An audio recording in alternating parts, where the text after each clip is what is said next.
presentation, which is Nandghan's Chaubisi singing passionately for the dispassionate ones. And I must thank my student Aditya Chaturvedi, who was here but had to leave, for working and for introducing me to this text. So I need to tell you a story, because I mean how we come to these texts is also something important to know. So I work on Vaishnav Bhakti primarily, on the Pushti Marga, and Jains are not in my at least worldview, academic sort of, they are, how to put it, like they are not my friends as Vallabha and others are, but now I am befriending them. But when I was doing my PhD, we made a trip to a Jain temple in Atlanta, and I was rather surprised to find a hymn book which had ragas mentioned against the songs. And these ragas were similar or same as the ones that we find in Pushti Margya Kirtan Pranali.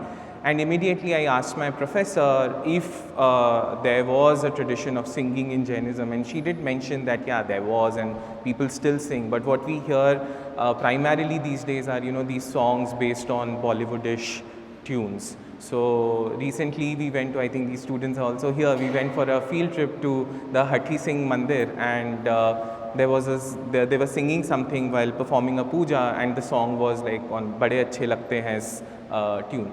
So in today's talk we'll explore some of that. But there were these ragas, and I was like, okay, there has to be a tradition of song writings in Jainism. And then I came across a lot of books. There is somebody called Prem Sagar Jain who wrote Jain Bhakti Shastra, Jain Bhakti Ki Prishtbhumi, where he talks about the background to bhakti in Jainism. And there has been scholars like John Cott especially have worked on Jain Bhakti and have sort of talked about what bhakti in Jainism looks like.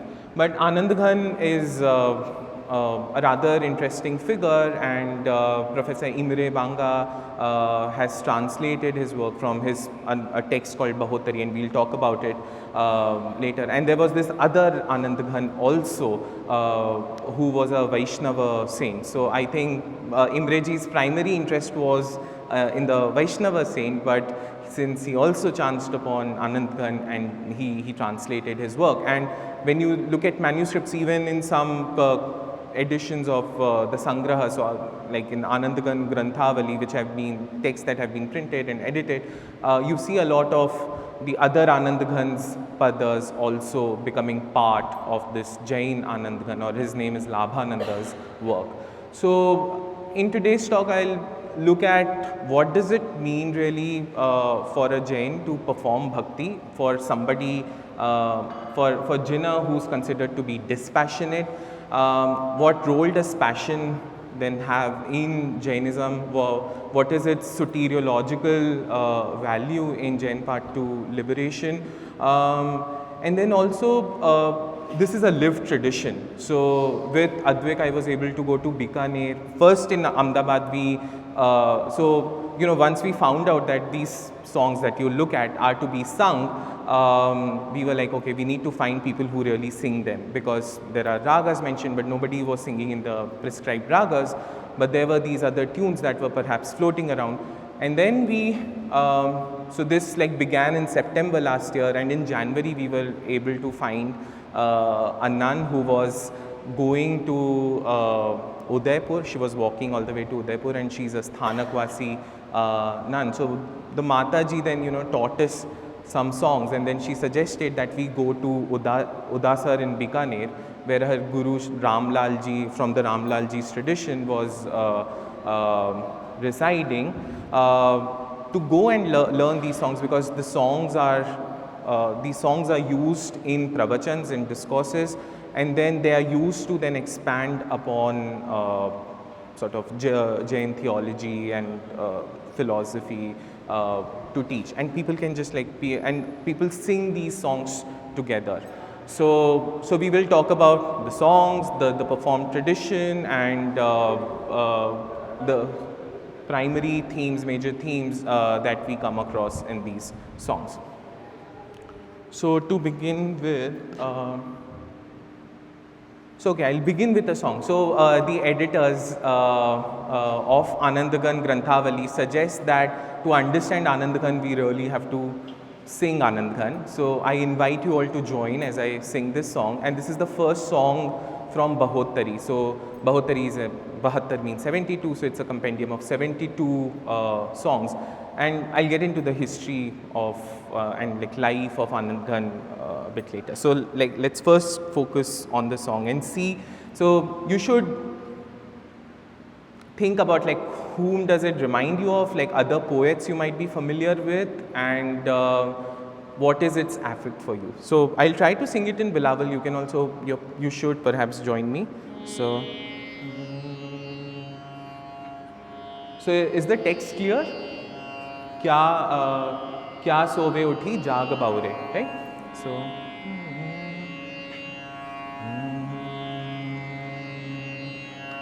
क्या सोवे उठी जाग बाउरे, क्या सोवे उठी जाग बाउरे,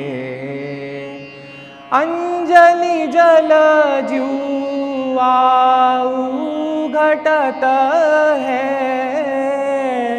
देत पहुरिया घरी गाऊ रे, क्या सोवे उठी जाग बाऊ रे, इंद्र चंद्र नागिंद मुनिंद चले, कौन राजापति साहराऊ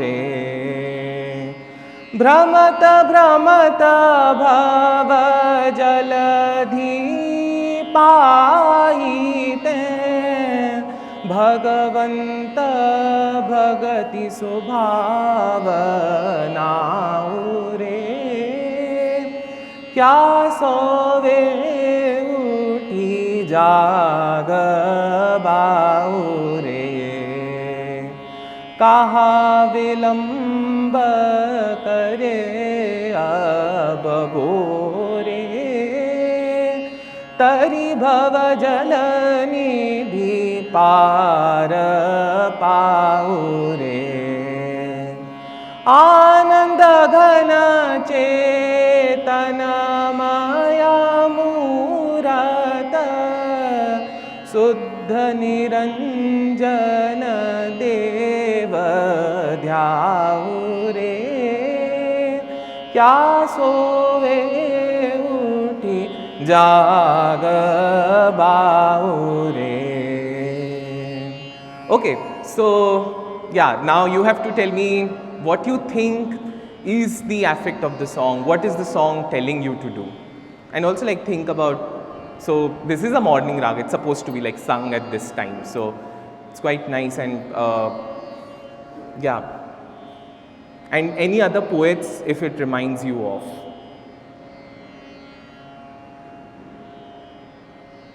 So Dalpat ji, I was thinking of your son. Yeah. So does it give you any impression that if it's a Jain pada, is there anything Jain about it? Okay, not at all, right?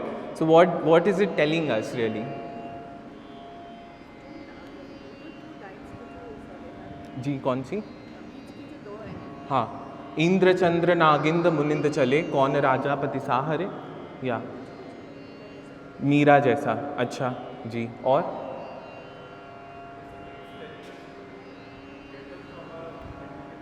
right.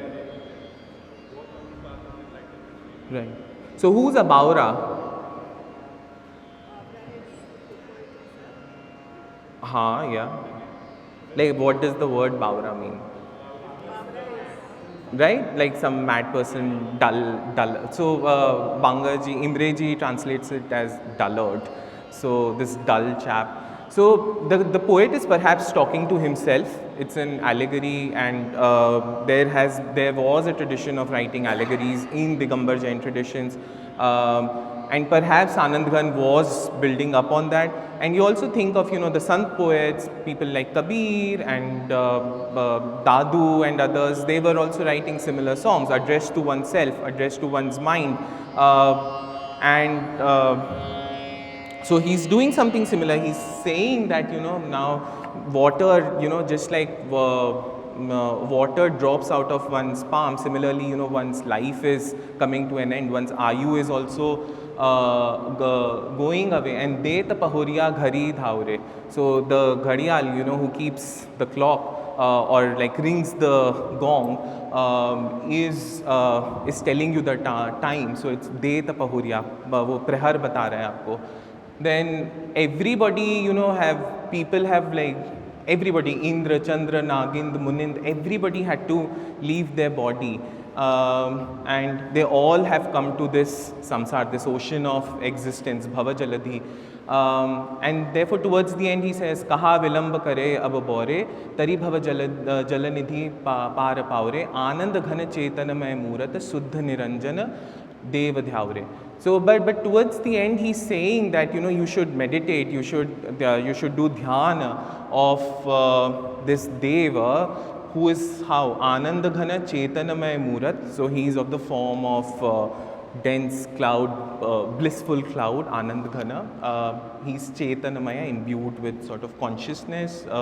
That's his form, and he's pure and blemishless, niranjana, or stainless, so to say, right? So he's asking you to meditate on that, and we'll see like how does it work in this world. So these songs could be understood in various ways, as we shall see, and this is how Anandghan has been studied. So scholars like Shitindra Mohan Sen, etc., thought that okay, he was just picking up things from Sant literature and Kabir and putting them and presenting them as his those as his own. But as we'll see, like his corpus is like pretty large and needs to be studied rather more carefully. So, so there are three things that I'll talk about in today's session. Oh, acha, sorry. Yeah.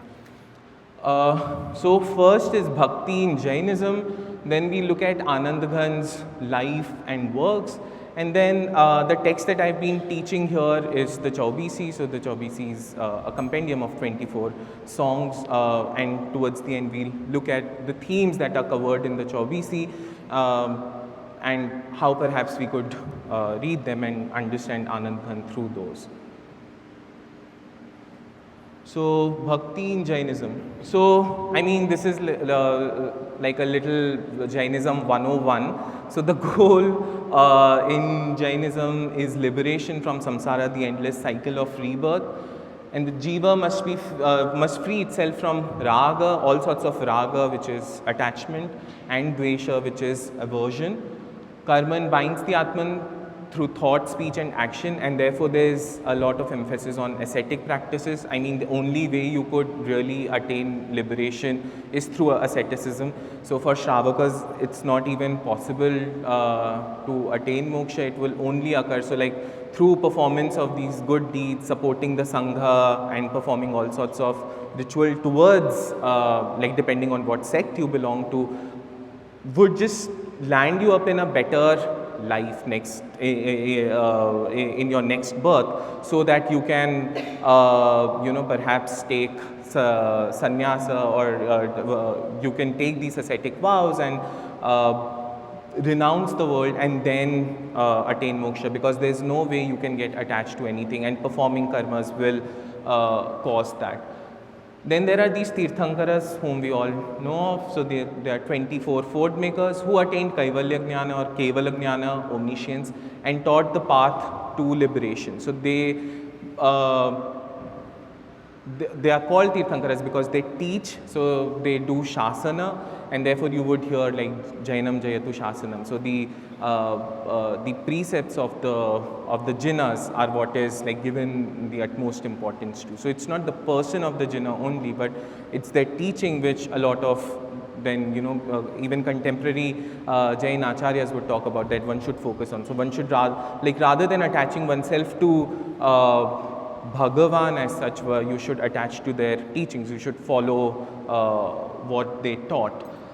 And then there are these siddhas on Siddhashila. So siddhas are also people or the souls that attain moksha, and they all sort of hang out together on this Siddhashila, which is like often represented as a crescent. And these are perfected souls. So even visually you would see all the Jinas look the same. You could only distinguish them through their lanchanas or lakshanas, right? Because the soul is the same and this perfected soul is the same. And either it would be in the dhyana posture or in kayotsarga. So because they have abandoned everything and they are completely aloof from the world. So they cannot act in the world. So that creates a paradox for us. Oh, sorry. I'm working. So now the problem, so when we started working on Jain Bhakti especially, I wish Advik was here, so we were supposed to sort of have him also speak a little bit. And his primary question was like, how is this even possible? If a tradition emphasizes that you should be Vitaraga and Bhakti as we know of it today, and even like, maybe few centuries, not few, like several centuries ago, it involves some sort of loving relationship or some relationship at least with the deity, with your chosen deity. It could also be with the guru or the acharya and with the self. So how do you make room for bhakti in Jain traditions? So in fact, J.B. Van Buitenen and M.A. Dhake, who is a great art historian, he passed away, both of them, they said that Jains had borrowed bhakti from Buddhist and Hindu traditions, but there has been a pushback against that. So, and I mean the texts that I was referring to were genuine, but it seems that they are not anymore. So we'll talk about that. So perhaps it came from somewhere else, or maybe developed, they assimilated bhakti from these practices, or however, bhakti made its way into Jainism. And we'll talk about what does it mean to be a Jain Bhakta. Yet Jainism teaches freedom from all attachments. Tirthankaras are disengaged from the world after liberation. So they can't really act in the world, so they do not personally answer prayers. So how can devotion be meaningful if the Lord cannot respond, right? Because if you think of Krishna Bhakti or Rama Bhakti or even the Shaivas, the Lord is there and can act in the world. And even when you are, but perhaps it's closer to the Sant and the Nirgun Bhakti traditions, where you are actually just talking to yourself, or this Nirgun Brahman who need not act but just perfect your soul. And what soteriological role does bhakti play in Jain liberation? Because you're fine, you could only attain moksha through becoming an ascetic by taking, these vows of renunciation, by renouncing the world. So why even perform bhakti? That becomes an important question. And maybe I'll address them as we try to understand some of the ideas behind Jain bhakti. So talking about a brief history of bhakti in Jainism, so Kunda Acharya is a contested figure. Sorry, I put him as 2nd century. People would want it to be maybe 1st century, and some scholars would also say, Jain scholars would say that he was from 1st century BCE or 2nd century BCE. But here we see, and my Prakrit isn't that great, but we do see Jina Bhatti Param Vijjavacham Dasa Viyappam, and he is attributed so he is supposed to have composed these Dasha Bhakti texts, which were later also translated into Sanskrit. And so if you talk with any Jaina scholar or a monk, they would say that we first find references to bhakti in Kunda Acharya, who talks about Jaina Bhakti. Then we have somebody called Jinadasa Gani, and so he says Dandak Gahanam Paya Punchana Asana Padana Gahanadi Seva Jasa Bhakti. So if we talk about the etymology of bhakti, in Panini's Dhatu Patha we find the word from which the word bhakti is derived, the root word bhaja appear twice. So in first sense it means dividing, bhaja vishranane, to divide, to share. I think one of the earliest references that we have to that sort of usage is in one of the Brahmana texts where Purodash is supposed to be divided, and that's part of the Purodash is called bhakti. So a part of something, of the rice cake is bhakti.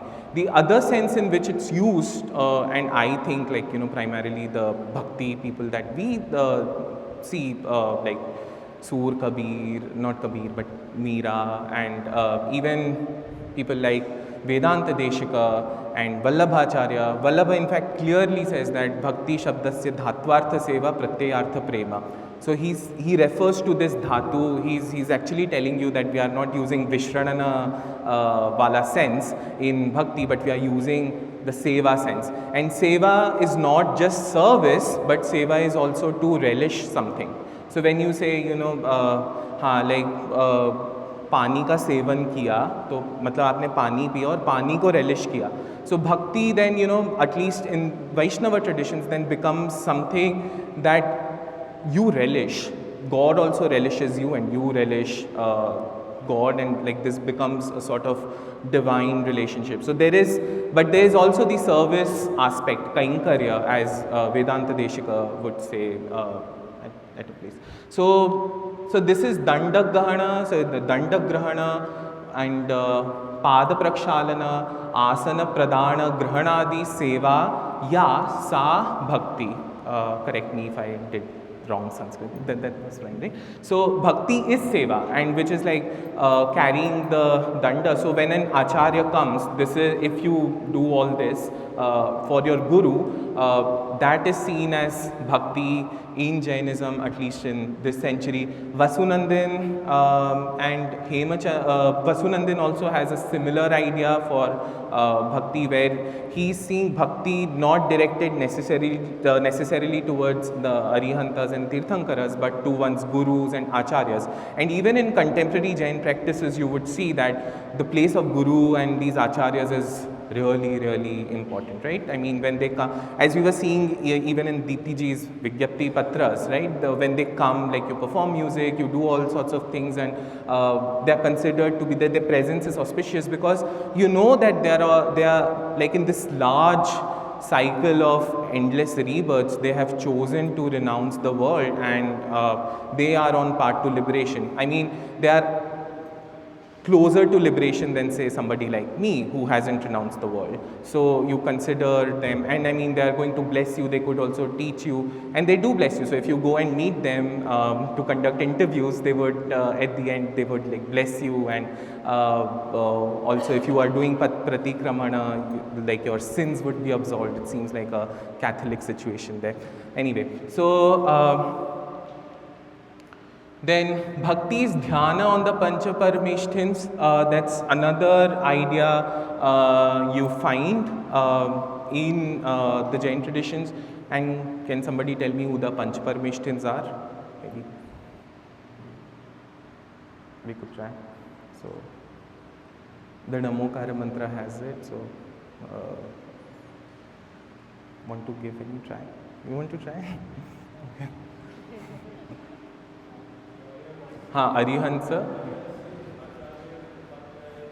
and Siddhas and Sadhus, Sadhus, right? So Arihanta, then you have Acharyas, then Upadhyayas, whom did I miss? Sadhu, Siddhas and Sadhus at the end. So the Namokara mantra also, I mean, the greatest of the mantras has these 5 paramishta, and you do just Namo, Namo, Namo, right? Namo Arihantanam, Namo Siddhanam.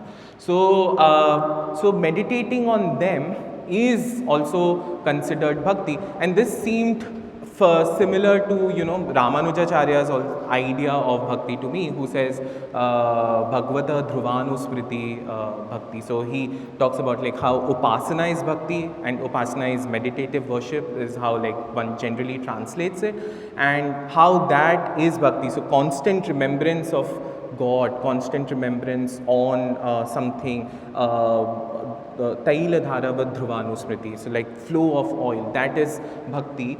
And so Dhyan of Panchparmeshtin also qualifies as bhakti. And Jina and Atman are identical, says Yogindu, who's I think from 6th century CE. And so Jo Jinu so Appa Mudaha Iha Siddhanta Saru. So he says that this thesis or this Siddhanta that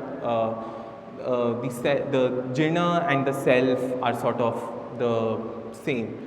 And then Bhasha poets later on also express these ideas. We'll also look at some, so then there are acharyas like Hemachandra etc. whom I talked about, who says that Shraddha is bhakti, and we all know the story of Kumarapala's conversion from being a Shaiva ruler to becoming a Jaina ruler, and he composed a lot of stotras. So there's a flow of stotras, and then those stotras, then we have songs also that start coming up in 14th, 15th century in Jain traditions in this region and other regions as well, in this Maru-Gurjara Pradesha. And Anandghan so can be placed in this larger tradition of these people. So we have to have this background in order to understand him. So now we'll get into Anandghan's life and works. So there's another song. How else can you understand? So let's look at this. Again, I'll sing. So I'm going to sing a lot so that, because that's one way of understanding him, says my editor of Anandghan Granthavali, and I'm pretty obedient. So.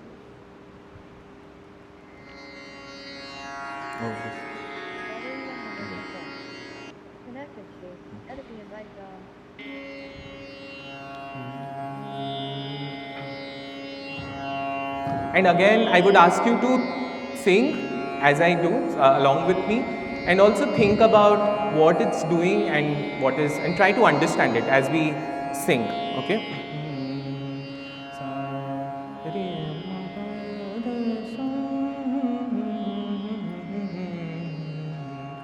Ram kaho Rahiman kaho ko Kanha kaho Mahadevari Parasnath kaho ko Brahma Sakala Brahma Swamevari Bhajan Bhed kahavat nana Ekamritika Rupari तैसे खंड कल्पना रोपित आप खंड स्वरूपरी निज पदर में राम सो कहिए रहम करे रहमानरी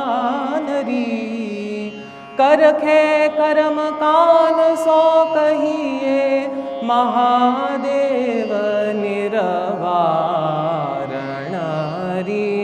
परसे रूप सुपारस कहिए ब्रह्म चिन्हे सो ब्रह्मरी इह विध साध्यो आप आनंद घन चेतनमय निकलमरी राम कहो रहीमान कहो को कान्ह कहो महादेवरी.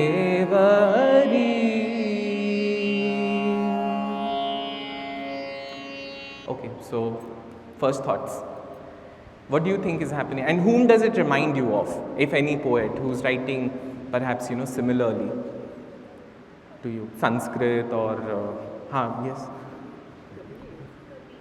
Kabir. Yes.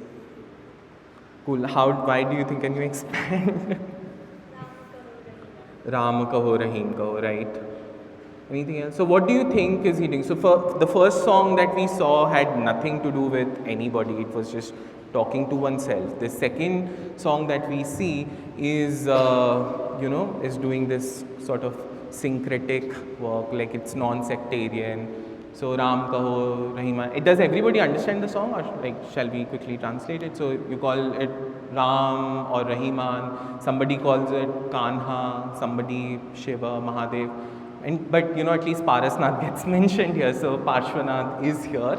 Brahma, Sakala Brahma Swamevari. So it's the self that is Brahman. And Bhajana Bhed Kahavat Nana, this is very Shvetaketu and Uddalaka Aruni's Samvada, right? So Bhajana Bhed Kahavat Nana, you could be Ek Mritika Rupari. So these different vessels that are made with clay, just like they are called as such because they are formed that way, but it's actually one clay that transforms into these different vessels. Taise khanda kalpana ropit. So very Advaitin in many ways, right? So this so such distinctions are caused by kalpana, but the self is without any khandas, without any distinction. Nijapada Rame Rama Sukhaye. So one who delights in oneself is called Rama, and one who's compassionate is called Rahman. And you should tell the sort of ledgers of your karmas to Kanha, and Mahadev will do the nivaran of all that. Parasay Rupa so Paras Kahiye. So one who touches oneself and understands it should be called Parasnath. Brahma Chinhe so Brahmari, and one who understands the Brahman or has the linga of the Brahman or the mark of the Brahman is Brahman. Iha vida sadhyo aap anandghan chetanamay nishkarmari. So in this way you can you have to focus basically on yourself, and sadhyo aap anandghan, and anandghan is using his name, which means simultaneously the cloud of bliss. So, and that is how does he say? Chetanamay nishkarmari. So, it has no karmas attached to it, and that's one important principle of Jainism. And I think other traditions as well, if you think of even the Bhagavad Gita is telling you shouldn't be attached to the fruits of the karmas. So, yeah, but he does seem Kabirish, and is talking about syncretism, perhaps. But it's not a new trope. It's an old trope. You also find to some degree in Sanskrit poetry from Jainas also. And we'll see how then this plays out in Anandghan. So Anandghan in scholarship, whatever little scholarship we have on him, has been presented as such. That he's this Kabir-like poet who's a Jain, and has his is doing this wonderful work. He's this very nice person whom perhaps we should have in 21st century to solve all the problems.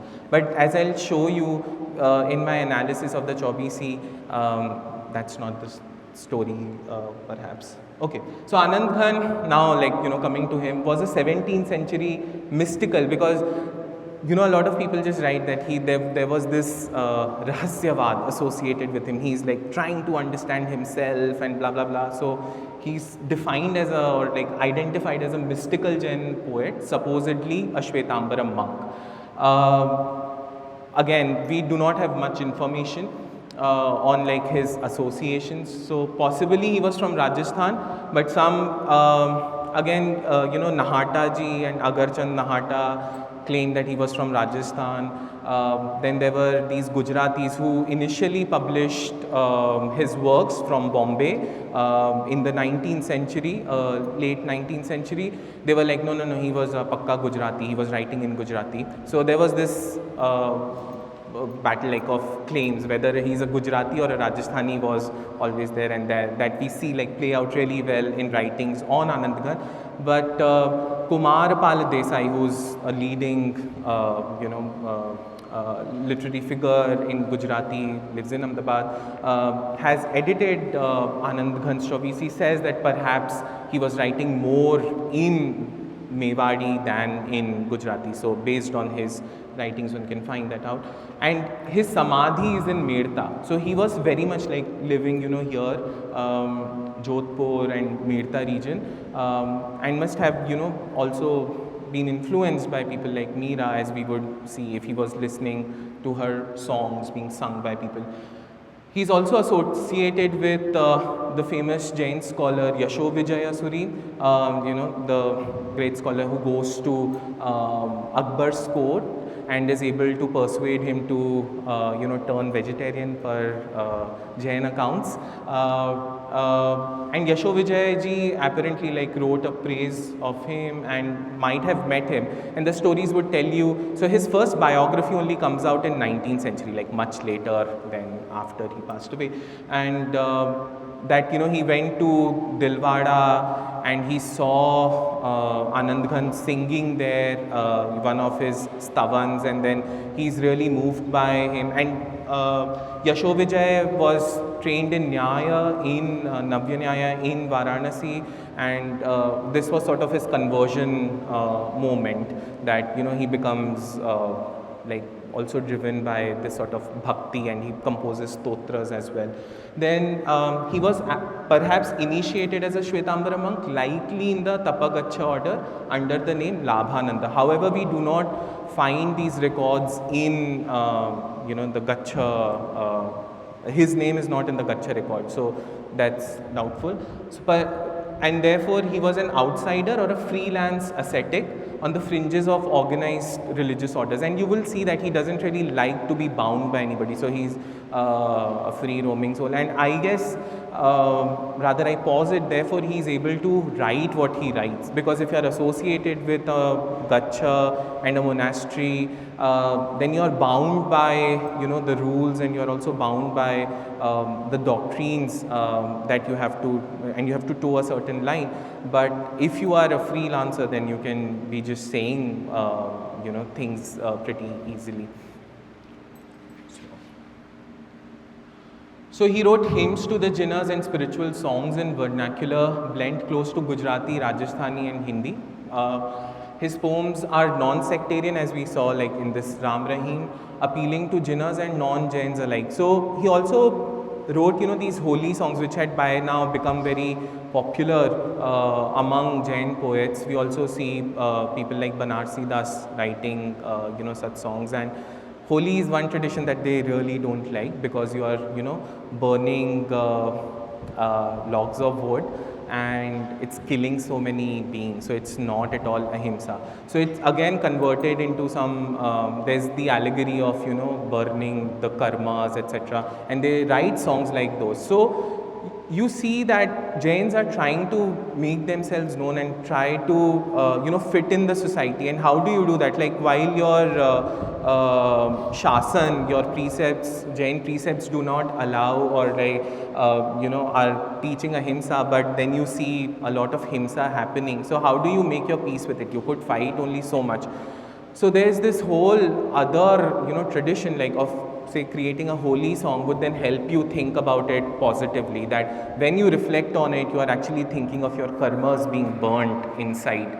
So while you know that something violent is happening in front of you, you are taking away your mind from that and thinking of this bigger goal in life. So there are songs like those that Nandghan wrote, and there are many such songs where if you just did not know that that Nandghan is a Jain poet, you would think that it's some Vaishnav poet writing. And there would be Natanagar and whatnot, terms that are used for say Krishna or other Hindu deities would show up in his poetry, and we will see that shortly. And they could be read, so there is a multivalence in his songs. They could be adapted very well into Vaishnav liturgy as well. So, but two main texts that we know of his are the Chauvisi and Bahattari or Bahuttari. So it's a collection of 24 hymns praising Jinas. He didn't actually write hymns for the 23rd and the 24th Jina, and somebody added it later. Then each hymn is tied to a raga, as we will see, and it's widely transmitted both orally and in writing. So Kumarpal Desai claims that he has seen more than 174 manuscripts, and that are between 18th and 19th century of Nandghan Chaubisi. Then Bahattari was again, composed after, sort of compiled after death, and a short, these are like devotional verses, padas, adhyatma padas, and numbers attributed again are differ in different editions. And the song that I first sang in Bilawal was the first song of Bahottari. So that is the flavor of Bahottari. Wait. So what do we see? So we see that Nandghan emphasizes internal spiritual journey towards liberation over ritual or scholarship. So as we will read his Chaubisis, you will see this. So, but I'm like giving you, the gist of it. It's plain, direct, conversational tone with alliteration, comparisons, and puns. So Bahottari is actually a play like where you see. So there would be a Sakhi talking with somebody, and the Sakhi would be the Sumati, and the self would be talking to the Sumati Sakhi, and the Pritam might be sometimes Vivek, sometimes Vairagya, Jnana. And those familiar also with the Sanskrit literary tradition would know texts like the Prabodha Chandrodaya, which becomes then later also very important, gets translated into Braj and other languages as well. Creating allegory was like nothing new for these people. So Bahottari etc. is also written like that. And Aisha, talked about her Phagu, and one of the ways, one could, so there is a lot of eros even in these poems, because there is Viraha, there is also then Sanyoga, all sorts of rasas come in, but then you are sort of reminded that this is all happening within you.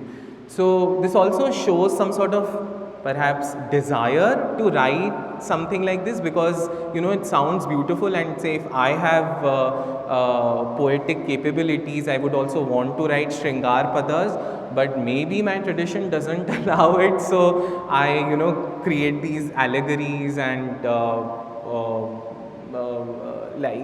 basically make a room for myself and create something as beautiful as this. Then uses bhakti style imagery of love and separation, workable on multiple levels. Jain doctrinal content, so we see a lot of shasan come in. So we'll see anekantavad and principles like different forms of the self, bahiratam, antaratam, we read that, and paramatma come in, but it's presented in a way that people can remember these ideas easily and can also digest, rather than, because it's a different method of teaching. Imagine like going to a sermon, and that's what I'm trying to do, like between my monotonous talking, I'm inserting these songs so that we get a little entertained and you don't fall asleep, right? So imagine like you're just singing these songs, you're able to remember those through tunes and these like wonderful ideas also.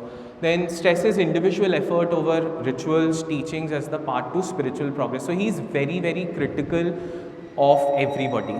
So, and I mean, as is the case with many of these people, they are just like they don't like anybody. So he doesn't like Vaishnavs for sure. He also doesn't like his own gachas and Jain gurus, and he's like people who follow these gurus are like blind men being led by another blind person. So as we will see, so he wants you to focus on self and the teachings of the Jina and like not really get. But you also see Guru Bhakti come up in his works. So now we come to the Chaubisi proper. So this is the manuscript that I have been using for teaching here, and this is from 1998. So you can see Samvat 1755 Varshe, right? Kartik Vadi, perhaps it was, and then we don't have the Tithi after that. And he died perhaps sometime before 1694 is what most people agree upon, and this manuscript is from 1698, so 4 years after his death. And you see that there is there is a mention of the raga. So this first stavan is to be sung in rag Maru, and then you also find a deshi that you must have seen in Deepti ji's text, and also in your text. No, there were no deshis in your text. And then again you see dhala kara, right? So there was a dhal wala tal, right? So and there it says a deshi. So if anybody is knowledgeable of these deshi songs, please contact me after this talk. I would want to find out like how these deshis sound, because they seem to be old and ancient. Now we will try to sing this song. I taught this, and we'll see like what's happening there, okay, in the song itself. So yeah, can you see this? Right? Yeah. So Rag Maru Karam Paricha Karan Kuvar Chalyo A Desi, and so this is not sung in Maru in the tradition, and they sing in some other tunes, which I was told are also tunes popular with wedding songs, etc. So this is how we were taught. Advik and I were taught by these Jain nuns. And I must also share that we went to Sthanak Vasi, so we weren't allowed to take our phones with us. So we would learn, say, a couple of songs, then come out. And we had to submit our phone somewhere, so we would take our phones, then record those, and then I made notations so that I can remember the tunes, because yeah, one cannot record them in their presence. So I'll try singing it, you also join, and let's see what happens. So we'll sing some of it and then read and try to understand the Caubi, the Stavan. So this is to Rishabh, the first Jina. Rishabh जिनेसर प्रीतम मारो रे. So they would also add a re. और न चाहूँ रे कंत रीझ्यो साहब संगन परिहरे भागे सादी अनंत. So this forms the dhruva pad or the refrain.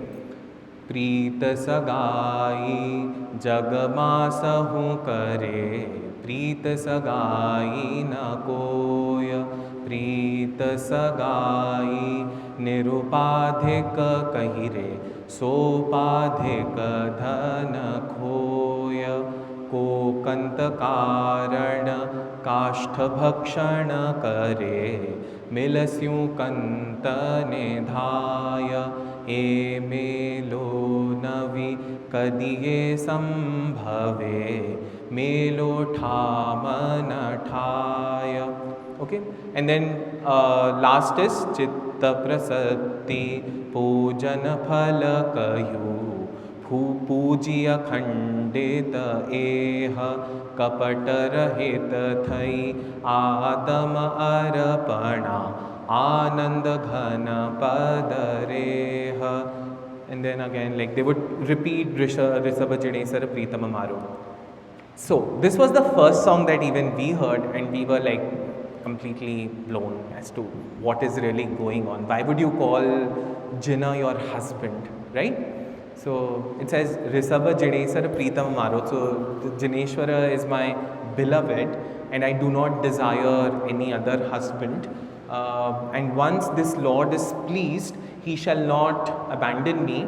And bhage, I think I've talked with others and they say bhage might be bhagye. So this bhagya, so this sort of, how would you translate bhagya? So this auspiciousness has a beginning of this union.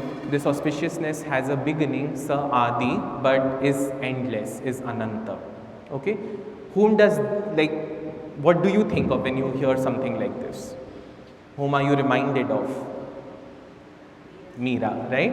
And his samadhi is also in Medta, so that also has this connection. But again, I mean, in Vaishnav poetry, we see people writing in women's voice, even like Shaivas were doing that early on. So he's taking that kind of tone, but like turning, and it seems like a big, bold step. And then the commentaries that you see are trying to, defend him as to, oh my God, like he has done something and now we have to apologize on his behalf. Then he says, but as we read, you will see that, there are like these very, very strong Jain principles that are being talked about. So, Preeta Sagai Jagama Sahu Kare. So, everybody, gets into this union of love in this world. But Preeta Sagai na koi, nobody gets into like real, actual loving relationship. Preeta Sagai Nirupadhika Kahire. So the real loving relationship is without attributes, sopadhik dhan khoy, and no, Preet Sagai Nirupadhik Kahire, Sopadhik Dhan Khoy. And if you get into a relationship that has attributes, which is like our worldly, humanly relationship, then you are actually losing on the wealth of, whatever, Anand of sorts. Then he says, Ko Kanta Karan. Now this is important. So apparently he was in this region and he saw somebody performing sati. So there is a story associated with this tavan.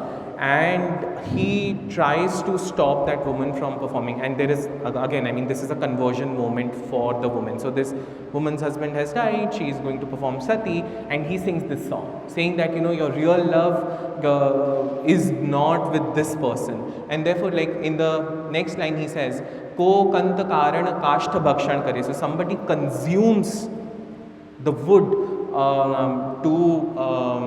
for their husband, milasyu kantane dhai, and like goes running to meet their husband. E melo navi kadiye sambhave melo thamana thai. Okay, but this union is never possible because you do not really know melo thamana thai. So the sthana of this milan is not sthaya, and so this thaya word we have been thinking about. So it's not constant.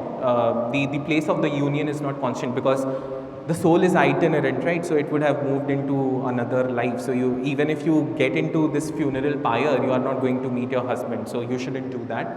Then he says, Koi pati ranjana ati ghanu tap kare, pati ranjana tan taap, e pati ranjan main navi chit dharyu, ranjana dhatu milap. So then he says, Koi pati ranjana ati ghanu tap kare. So somebody performs lots of austerities to please their husband, and like pleasing the husband causes a lot of bodily, like whatever, heat. Okay, pati ranjana tanatap, e pati ranjana main navi chit dharyu, ranjana dhatu milap. So ranjan, so real pleasing only happens, is like mixing of two metals, and I have not put my mind into that. Now this again takes us back, like, or makes us think about, the place of bhakti. So like as Yogindu ji says that, thinking about the Jina is like thinking about the self. So when we asked these Jain monks, like, how do you make sense of something like this, and what place does this sort of passion for the dispassionate ones has in Jainism, they said that meditating upon or like thinking about the Jinas is causes pavitrata, so it like purifies you, and there are several like Sanskrit verses on like how that happens. A lot of people have written on that, and so it's like chitta shuddhi, as we hear in even in say case of Shankaracharya's Gita Bhashya. Like he says that jnana is sort of the supreme goal, but bhakti can help you purify your chitta, your mind, and bhakti seems to be performing a similar function. The other thing that one has to remember is that it's not somebody else that you are thinking of, because if the self of the Jina, the Paramatma and the real Atma, which you are aiming at, is the same, then it's not something. So you really have preeti for yourself. It's not the real self, so to say, and it's not some external object that you are meditating upon. So that's one way of thinking about it, but we'll also see that he's talking for like God's grace, which is again a no-no in Jainism. Then, so he's saying that mixing of the supreme self and or like understanding this completely is the real kind of Pati Ranjan. Then, now here he becomes slightly polemical. So he's taking a jibe at Vaishnavas. What is he saying? Koi kahe leela lalak alakh tani lakh pure man aas, dosh rahit ne leela navi ghate, leela dosh vilas. Okay, so somebody says that you can have the desire for the leela of the alakha, so the unseen one, and by seeing that leela, your desires would be fulfilled, and like in this case, the desire would be to attain moksha. दोष रहित ने लीला न विघटे. So, but Leela cannot happen without faults, and Leela is verily the play of, is the vilas of, defects and or doshas. So, he's saying, so basically he's not naming the Vaishnavas, but if you read this, if you read it in this context, you know that there are these Vaishnavas around who are like just talking about everything is Bhagwan's Leela, and you are meditating also on Leelas. The Gaudiyas are doing it, the Pushti Margiyas are doing it, everybody is doing it. And then you say something like this, that Leela dosh vilas, Leela to us doshi ka hi vilas hai, ya us to ye koi, matlab, it's not something soft to say, right? Then Chitta Prasatti Puja Phala Kayo. So what is, and another, so one thing that I didn't mention is that people understand puja also as bhakti. And in fact, I mean, Vittalnath ji has a text on distinguishing puja from bhakti, because puja, if you also think of the Bhagavata Puran, Archanam or puja is one of the ninefold bhaktis, right? And even in Jain tradition, although the Jinas cannot act in the world, the puja is not a transactional relationship with the Jina, but puja is to be performed thinking about the ideals of the Jina. So like when you go and look at an image of the Jina, you are supposed to think about certain things of what he taught and blah blah blah. So that's what really happens, and it is supposed to be transformative. So he's saying that Chitta Prasatti, so the happiness of the mind is the fruit of puja. Puji akhandita eha. And this puja is without sort of, distinction, divides, or it's akhanda, it's not with khanda. Kapata rahita thai atama arapana ananda ghana padareha. And what happens with this real sort of puja is that one becomes, the self becomes deceiteless, and or the other way of reading is kapata rahita thai atam arpana, or surrendering oneself, becoming deceiteless, one stays in the state of this cloud bliss or dense bliss. Okay, so this is a sort of first definition of bhakti, what perhaps happens with bhakti, and maybe this is puja and what happens with real puja. So he might have been seeing a lot of murti pujakas performing puja who are not becoming deceiteless and or are not like really submitting. So he is also reminding them of doing that. So this is like directed at both Jainas and non-Jainas, because he's creating these boundaries, so to say. Like what does our puja do? Your puja might get you some fruits, son, daughters, wealth and whatnot, but our puja is like this. So these have to be, I think these songs have to be read as multiple levels. So while this syncretism narrative is good, but I think it loses on these different shades of the poet, perhaps that were intended. Then okay, I just have songs to show and sing, so you will have to, until I have so it's 4 minutes past 10. I still have time, so. Nobody's bored, right? Or even if you all can't help it. Okay. Ari, this has stopped moving. Okay. So this is the second then Stavan. Again, we did this in class. Now this is more Meera-ish than the previous one, but then it will change rapidly. And here you will also see some more Gujarati than Marwari and Brajbhasha. So, Panthado Nihadu Bija Jina Tanure. So, I'll also sing it again. Panthado Nihadu Bija Jina Tanure. Ajita Gunadham. Jete Jitiyare Tina Hu Jitiyore.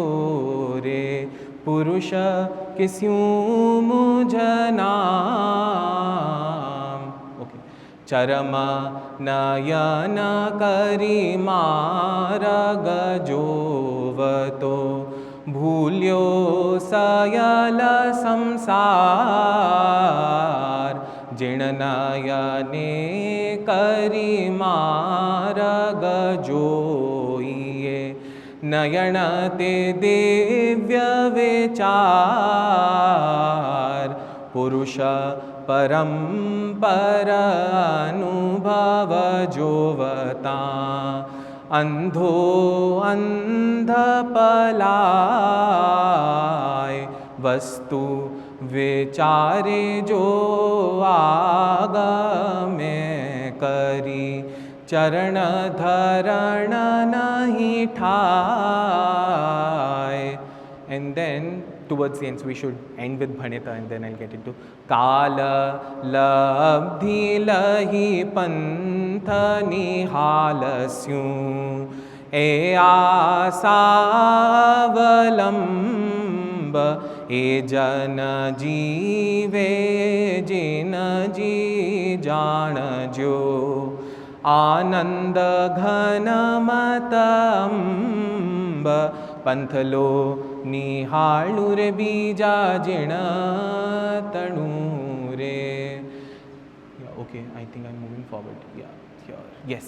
Ajit Ajit गुणधाम. Okay. So पंथलो निहाळु रे बीजा जिण तणु रे. So what is bija? Like our Guju word for second, right? So Gujarati, sorry. So now yes, आप लोग भी बीजा ही बोलते हैं? अच्छा, हाँ नहीं, हम तो गुजराती. अरे I am from Ahmedabad university, so अरे ठीक है, अच्छा ठीक है, okay, he is Gujarati for. So panthalo nihalu bija jina tanu. So I like look at your path, the second jina, and who are you? Ajita, the inconquerable one, and the abode of inconquerable qualities. Je te jitya tena hu jityo. And I just had an interpretation of that. Yeah. That which you won, by that I have been won. Hu jityo tena. Haan. And then so Oh, yeah. okay, that makes sense. Okay, so so like we were reading it differently all this while as jete Jitiya तेना हूँ जीत्यो, as जिसको तुमने जीता उसको मैं भी जीतूँगा. But इन्होंने, but फिर how will this work? पुरुष किस्यु मुझ नाम. That, okay, yeah. So otherwise, like what sort of a man am I? And what is it that the jinas conquer? Kam, Krodh, Lobh, Moh, Mad, Matsarya, all that, right? Everything, the Shadripus or whatever, like senses, right? So they are Jitendriyas. So I will also, win over these senses. And otherwise, what sort of a man am I? That's what he says.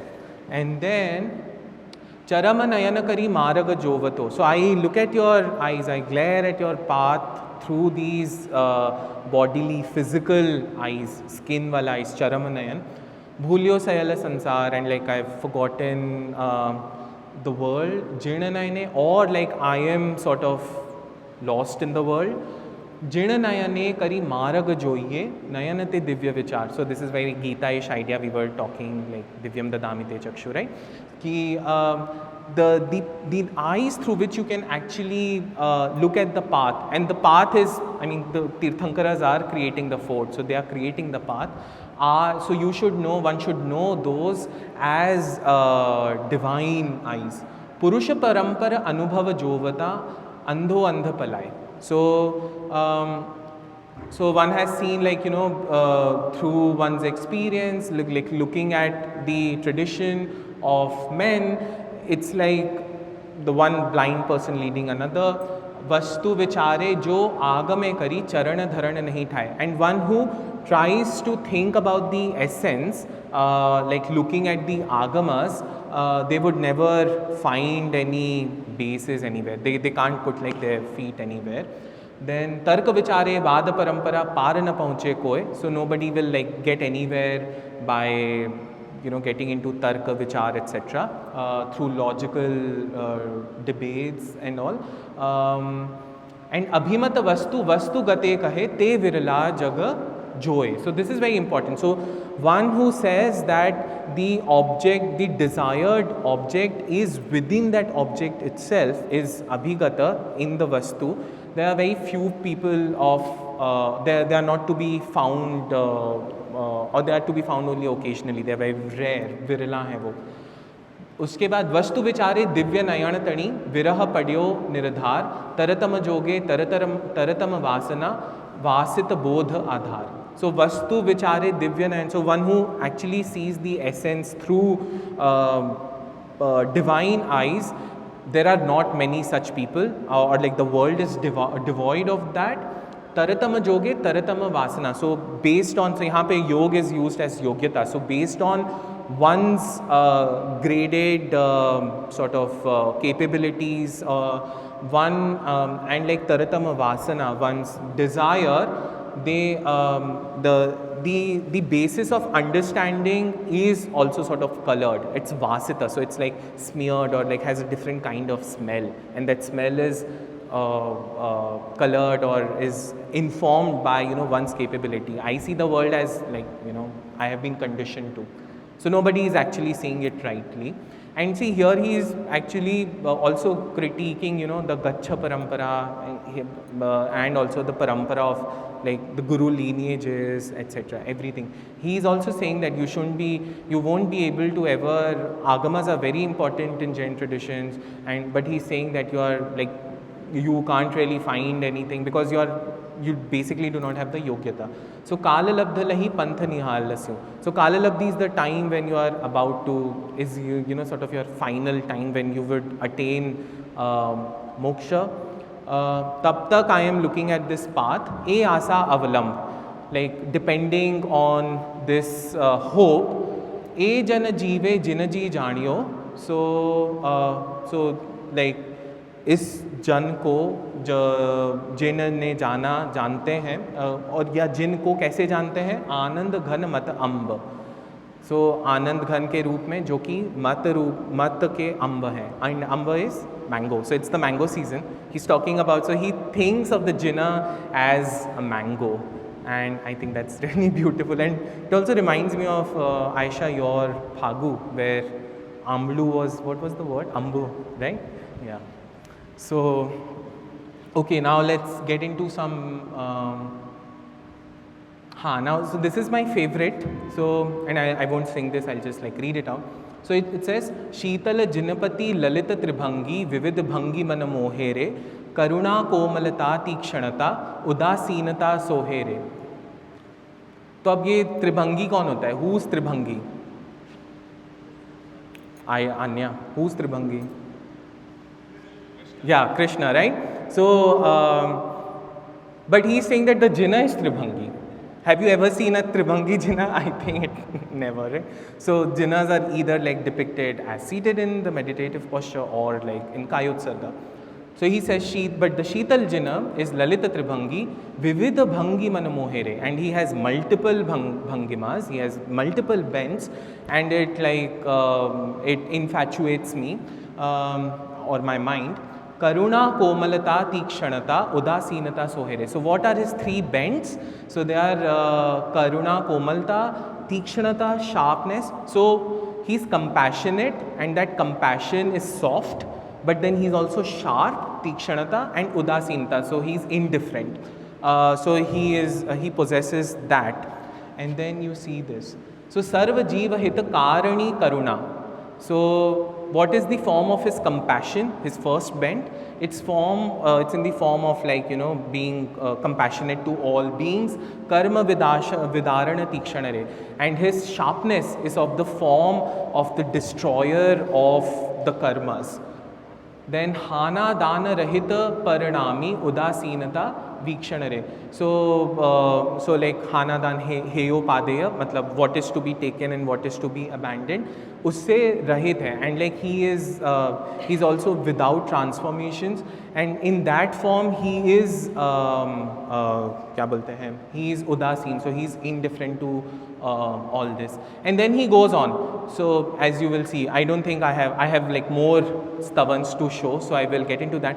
But I mean, why I'm choosing some of that 24 of those, I can't discuss everything. But see, like he's using this Tribhangi epithet, which is popular for Krishna around this time. We don't find it in Sanskrit texts, but like Brajbhasha texts, all Bhasha texts are plenty with like this Tribhangi image.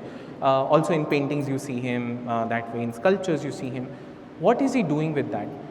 So perhaps, and I mean I had this conversation with Aisha, so I'm thankful for her feedback, and One of the things that we came, to think about is how Francesca Orsini has written about what do you do when you listen to, it's Hakaike Hind, right? So in that text, you see that the author talks about, like, if you listen to a Vishnu Pada or Dhrupad about Krishna, you have to think about, the true self or something. So you have to think about something else when you listen to these things. Now imagine these Jains also, like, going to, being surrounded by a lot of Vaishnavas and others, and they are listening to epithets like this. And if I have, my Tribhangi also, like, who is of this sort, then perhaps listening about you, that other Tribhangi could remind you of this. That's one way of thinking. Or the other way could be like slightly that it's your Tribhangi is, just like he has 3 bends, but my Tribhangi is better. He has this komalta, tikshanata, and all this. So this is like, so yes, he was syncretic in some ways, but at the same time he was taking jives at these people and was being critical of them, these other traditions. Another example, so Dhar Talvarani Sohili Dohuli Chaudama Jinatani Charana Seva. So this talks about Seva. This, oh God, wait.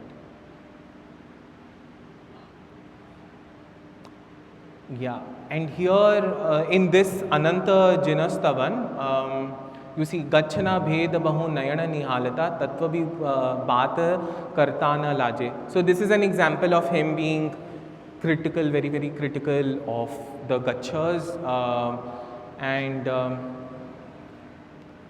therefore I had it.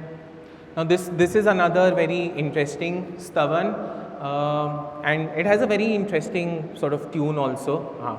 10 minutes, this last, and then. So this goes like Shadadar Sarna Jina Anga Bhani Je Nyasa Shadanga Jo Sadhe Re Nami Jina Varna Charana Upasak Shadadar Shana Aradhe Re Jina Sur Padap Paya Bakhanu Sankhya Joga Duha Vede Re Atam Satta Vivarana Karta Laho Duk Angakhe Akhe Re. Okay, so here he is saying that the Jina's body is verily, the 6 darshanas. And Nami Jinavarna Charana Upasaka Shad Darshan Aradhere. So Shad Darshan unki sort of आराधना करते हैं. जिन सुर पादप, so जिन के सुर कैसे, जिन के पैर कैसे सुर पादप है, कल्प वृक्ष है, ठीक है. Paya Bakhanu Sankhya Yoga Duavede. So his legs are Sankhya and Yoga. Atama Satta Vivaran Karta, which tells us about the existence of the self. Laho Dug Anga Akhedere. So these, like, this couple has to be seen invariably as like this, okay, as Sankhya and Yoga. And then he goes on. So you see Bheda Sugat Mimamsak. So the Bauddhas and the Mimamsaka. Jinavara Duyakara Bhari Re. So his hands are the Bauddhas and the Mimamsakas, people fighting all the time, right? Loka Avalamba Bhajiye Gurugam Thi Avachari Le Loka Yatika Kukha Jinavar Ki. So his stomach is the Lokayatas. Now this gives us an idea. We were thinking perhaps, if you were going to a Murti Puja, a Jain temple, and if you have this kind of stavan in front of you, you have the image of the Jina in front of you, and you can think, or you can imagine all the 6 darshanas being embodied by him. Just last few points and then I'll end. This is Suparshvajin Stavan.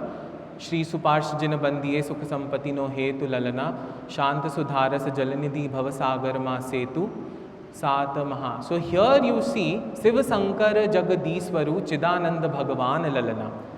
So he is calling the Jinas Shiva Shankar, Jagadishwara, Chidananda Bhagavan, Jin Ariha Tirtha Kar Jyoti Sarupa Asaman. Okay? So he's using these epithets, or he's calling these, he's saying that, Shiva is not like the Shiva that you see, like your Hindu Shiva who is with Rag, Dvesh, etc. But this is the real sort of Shiva. He's Jagdishwara. So he's using all these epithets for the Jina. And this was not new. So the other day I think I was talking with Ashwini ji, and in Jasahara Charyu also the Stavan of the 24 Jinas, not the 24 Jinas, but like the first thing begins with calling the Arihanta Shri Kanta, right? So this seems to be an old practice where Jains were using these. So this is another example from a Sanskrit stotra, where again Rishikesha Vishnu, Jagannath Jishnu, Mukunda Chuta Shri Pate Vishwarupa, all epithets of Vishnu. Ananteti Sambodhito Yo Nirashehi, so one who is who is without any hope. The hopeless ones remember you in this manner. Sa ekah Paramatma Gatir me Jinendraha. So one way of reading this is, he's like syncretic, and he's using these epithets for Jinas, saying that it's all one essence and blah blah blah. But the other way of reading this could be that you have been using those epithets for your gods wrongly. So so we need to basically think about him slightly more, and that's where I end, and I'm willing to take questions.